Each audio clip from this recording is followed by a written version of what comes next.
Good day to all of you. Gallardo Bonilla, my thesis advisor, and I want to thank for having this opportunity to present the lecture. So let's start with philosophy, an important role of education based on epistemology of complexity.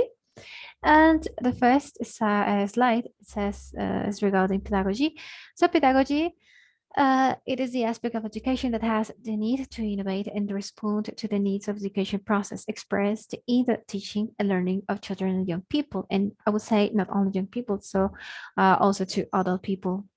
Um, we conceive some concepts of pedagogy, but we stayed with this one, author by Cassette, who we know as a supporter of social pedagogy. And he used to say that pedagogy had only one job. It was to provide the tools and train men to achieve his goal. So this was not far from the definition of other authors, such as Kant and Keller, who see education as a means of training men to be men and also to build humanization of himself.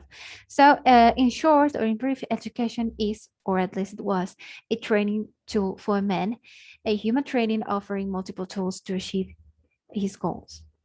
Okay, so on the philosophical part, we have three main authors. We have Immanuel Kant, who used to see philosophy as a relationship of all the events with the essential ends to which human reason tends. Wittgenstein, who described philosophy as analytical knowledge through questions. So for him, everything was to be questioned. Okay, so questioning was the only way to get through true knowledge. Okay, so for Descartes, it was the study of wisdom, a perfect knowledge of all the things that man can know, both to guide the conduct of his life and preserve his health, and for the invention of all the arts.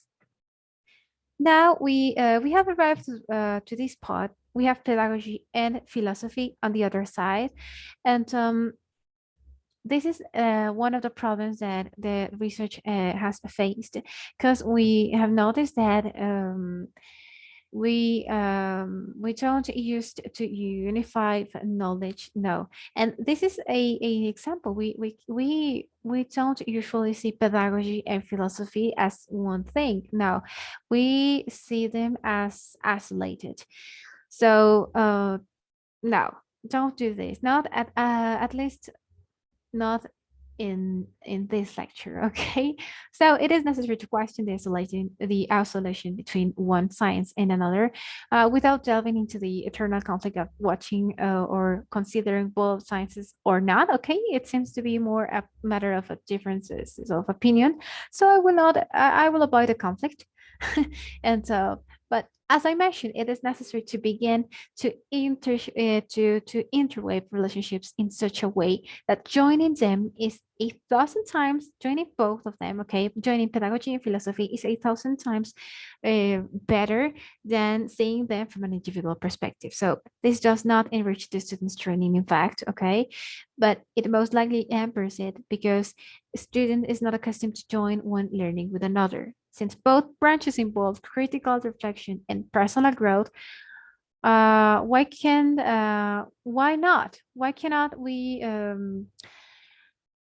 see pedagogy and philosophy as a pair of friends? Okay, good friends. Those are good friends and a good team to help students' life, to help the students' knowledge, to help the students' environment at the moment they are learning. Okay, why cannot do that? Just think it. Then the research focuses its attention in promoting reflective thinking as well as inviting the students to experience their autonomy and freedom. We are taking autonomy as the rationalist concept, okay? Just to have it clear. And problem statement is the notable lack of desire to study under the genuine interest in learning. It is no longer possible to establish that today's students studies to learn or to get a better, to become a better human, okay? But because of the need to fulfill expectation, and that is unfortunately that is real. So now we have a image that, far from being funny, okay, um it has a lot of truth, okay, and if you pay attention to what we have seen before, you will notice that there is some similarities, and there's a relationship between all of that. Okay, so I would say that an image can explain, it can say more than 1,000 words. So have this image in on your minds and into account. Okay, then we have research questions. How is education conceived in current times? What perception do students have about the way they learn, and why does the theory of complex thinking turns out to be vital, in students' life? And I didn't wrote the objectives, but I will tell it.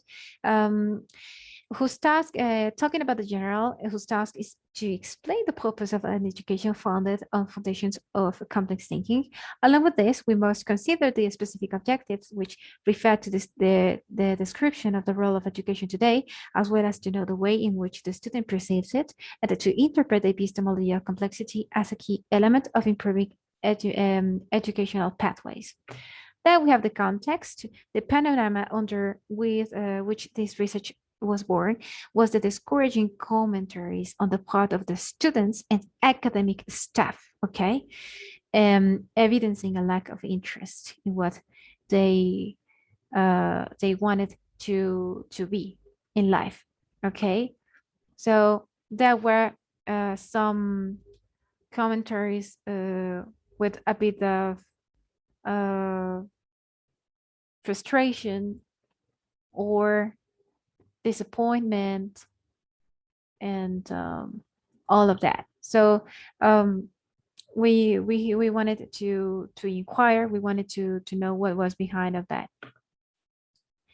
And well, we have arrived to the development of the unit analysis. We have the topics, we have contemplated 2 units of analysis in this section. In the first, as we can see, we try to maintain a continuous thread without interrupting from basic concepts and historical concepts to topics that require a little bit more of information and analysis. Then the topics of each unit. The first one begins by narrating the history of teaching, how man began to teach among his peers until he developed the ability. Then education in archaic times, in education such as Egyptian or some civilizations important that as Egyptian or Roman, who were important pillars in this matter. Then some key moral and ethical concepts were authors such as Kant, Nietzsche, Freire, Morin, among others are cited. And then we decided to further unify here, okay, the subject, personal and professional development to be seen as a single purpose in the formation of a student. Well, then we have here the secular humanism, um, somewhat controversial issue, but one that has been considered because it advocates fostering open and pluralistic societies, okay, is that it doesn't distinguish race, creed, sexual orientation, and always seeks for the common good in humanity. So why can't we take it? We want to take it into account. So this will have also into the students' environment. And we have education with a philosophical perspective focus, which is so a sort of summary of all of this before. And Kant and Morand, um, a view from the shoulders of giants. This is a kind of comparison between the contributions of Kant and Morand and on the educational issue. It's an analysis from the student's position. We have current educational concerns, the epistemology of complexity, and mechanized education. Both has a lot to do with this how to say it with 7 knowledges of education. Um, this has a lot to do with that, and it has also to do with blindness of knowledge. Okay, a phenomenon analyzed and better explained by Edgar Morin. So this gets better in the second part. We have methodology. Digital ethnography was chosen because, well, given the social and health circumstances, that was the best method for us. It was good. And we had our instruments, field diary, and some structured interviews. We have finished. We have arrived to the end of this lecture. We haven't finished our research topic. That's incomplete. This is a piece of transcription, and I thought it was important, or it could be of interesting it could be interesting for you to read it. Just to say that this type of commentaries are real, and it's important to take them into account. Okay, so um, thanks for watching this lecture. I hope you like it, and we will be finishing this as soon as we can. Thank you.